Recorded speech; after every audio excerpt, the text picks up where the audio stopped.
used to think I was a smart guy. I read the books, watched the gurus, built spreadsheets. I had indicators stacked on indicators, Bollinger Bands, RSI, MACD, moving averages, Fibonacci lines. I convinced myself that the more I analyzed, the more I'd win. But what actually happened? I lost. Then I lost again. Then I told myself it was just bad luck. Then I lost some more. The deeper I went, the more I clung to my strategies, like a sinking man grabbing onto weights, thinking they'd help him float. And yet, the most painful part wasn't the money. It was the feeling that I was failing myself. At first, it was just frustration.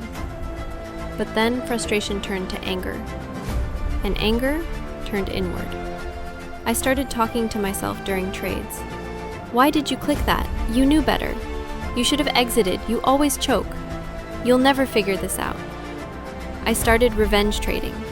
I'd increase position sizes to make back what I lost, only to dig deeper holes. I'd stare at charts for hours, hoping that staring hard enough would somehow make the market respect me. The charts didn't care. And the worst day? I lost over $1,800 in one afternoon. I remember just sitting there, motionless. No rage, no tears, just silence. That was the moment I realized this wasn't about my strategy anymore. This was about my relationship with failure. Everyone talks about how important psychology is in trading, but until you live it, it just sounds like empty theory. You don't realize how fragile your mental capital is until it's drained by hesitation, anxiety, and regret.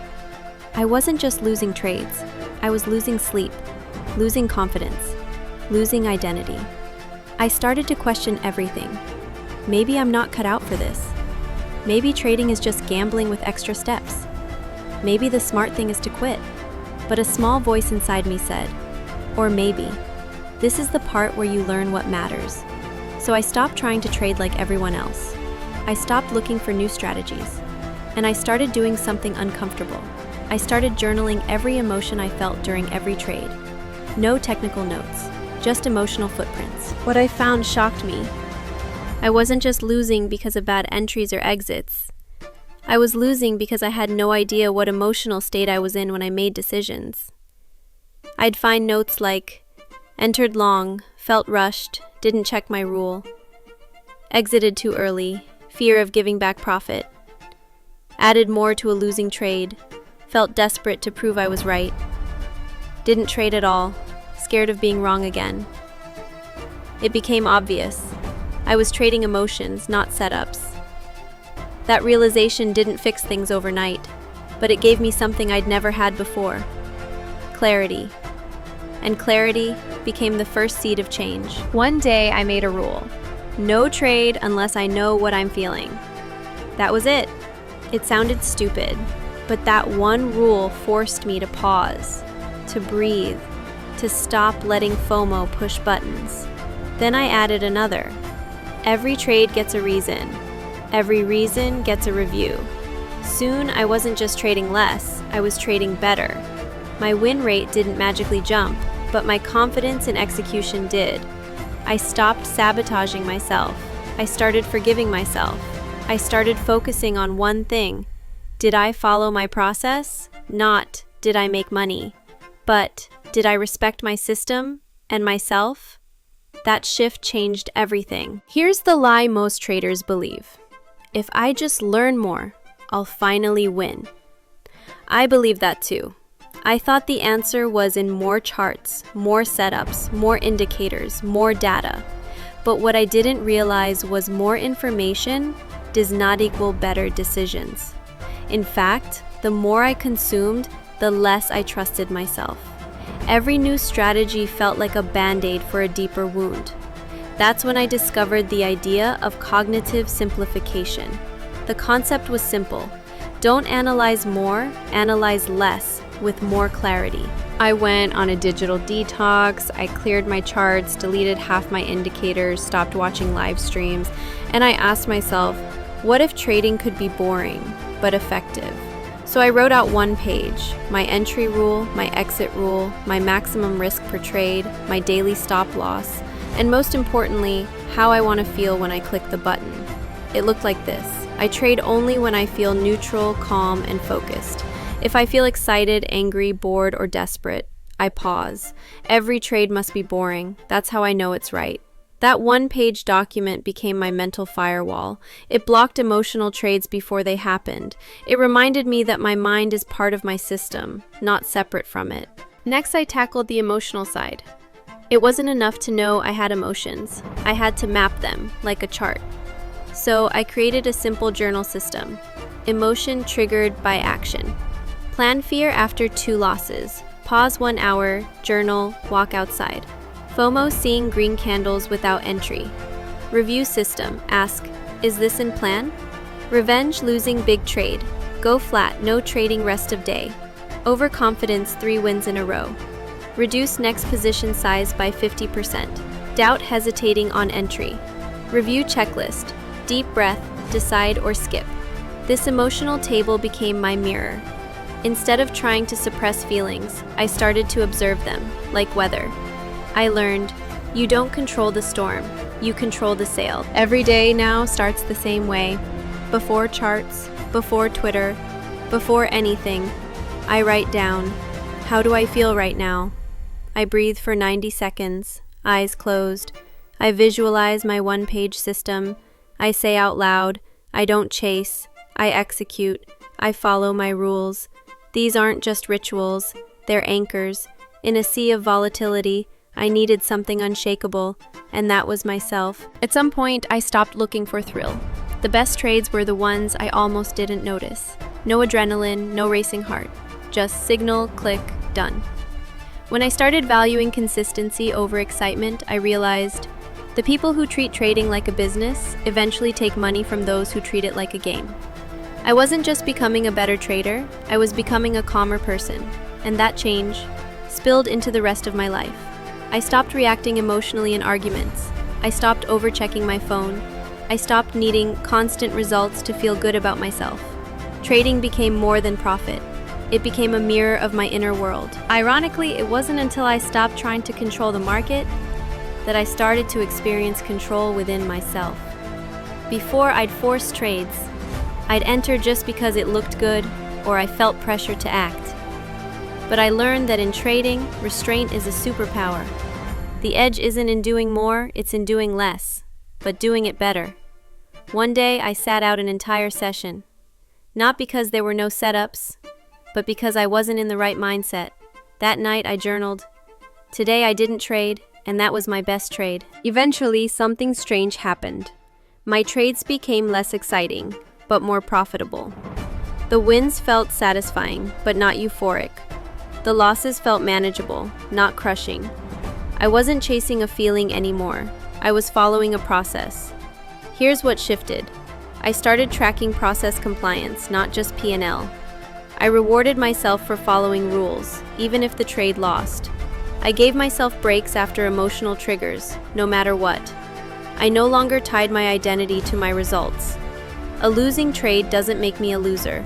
A winning trade doesn't make me invincible. That mindset shift turned trading into a craft, not a gamble. Most traders define a good day as I made money. I changed that definition to I followed my system. I protected my capital, I stayed in control. That meant some days I would finish red and still consider it a win. Because I didn't overtrade, I didn't revenge, I didn't chase. And that, more than anything, gave me consistency. Here's something wild I learned. When I stopped needing to win every day, I started winning more often. Because my expectations became internal, not market dependent. Once my mind settled, something else followed. My strategy started working better. Not because the rules changed, but because I was finally executing it cleanly and consistently. It turns out a mediocre strategy executed with discipline will always outperform a genius system executed with emotion. My edge was never the setup. My edge was the way I interacted with myself during trades. I stopped being reactive. I became deliberate. I stopped forcing results. I started trusting process. And slowly, profits came. Not in explosions, but in gentle, consistent waves. The biggest gain wasn't financial, it was psychological. I no longer felt like I had to prove anything to anyone. Trading stopped being a battlefield and became a mirror for my growth. I was less reactive in life. I learned to pause before speaking.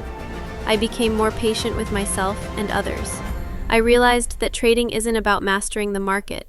It's about mastering yourself so you can interact with uncertainty without being consumed by it. That's the real profit. If I could sit across from the younger version of me, the version still stuck in the cycle of losses, fear, and frustration, I wouldn't give him another strategy. I wouldn't point him to a magic indicator. I'd say this: you're not bad at trading, you're just at the hardest part, where the chart you need to read is yourself. I'd tell him to stop chasing certainty, stop chasing perfection, and start chasing clarity and calm. I'd tell him to trust fewer signals, take fewer trades, reflect more, react less, and understand that consistency isn't about never messing up. It's about noticing when you mess up and realigning faster than last time. Everyone talks about success stories, about big wins, perfect entries, passive income dreams, but nobody talks about the night you lie awake wondering if you're just fooling yourself, the pain of watching your capital shrink, not once, but repeatedly, the self-blame, the shame, the comparison, the days when you feel like giving up but don't even know what to pivot to. If you're in that space now, I want you to hear me clearly. You're not broken, you're not behind, you're in the middle of the transformation. Because failure isn't the opposite of profit, it's the path to it. Today, I measure profit differently. Of course, I still track trades, still want growth, still want to scale, but more than that, I value a calm mind, a confident decision, a journal entry that shows growth, a day where I said no trade and honored it, a life that isn't run by performance highs and lows. Profit to me is now the distance between my emotional reaction and my intentional response. And in that space, that pause, that breath, that moment of clarity is where real wealth begins. If you're watching this, you're probably somewhere in your own journey. Maybe you're stuck in the overthinking loop. Maybe you're trying to rebuild after losses. Maybe you've been profitable but feel burnt out. Wherever you are, I want you to know you can turn this around. Not by finding more tools, but by removing the noise, returning to center, and building the version of yourself that doesn't need to trade to feel worthy, but trades because it aligns with who you are becoming. So if this video resonated with you, I'm not going to ask you to smash the like button just for me. I'll ask you to do it for yourself, as a signal that you're committed to trading differently, trading consciously. Comment below what has been your biggest psychological struggle in your trading journey. And don't forget to subscribe, not because I'm the expert, but because I'm still walking the same path. And if I can shine a little light for you along the way, then this journey was worth it. It's not the strategy that turns failure into profit, it's the mindset. And that mindset is built one clear decision at a time.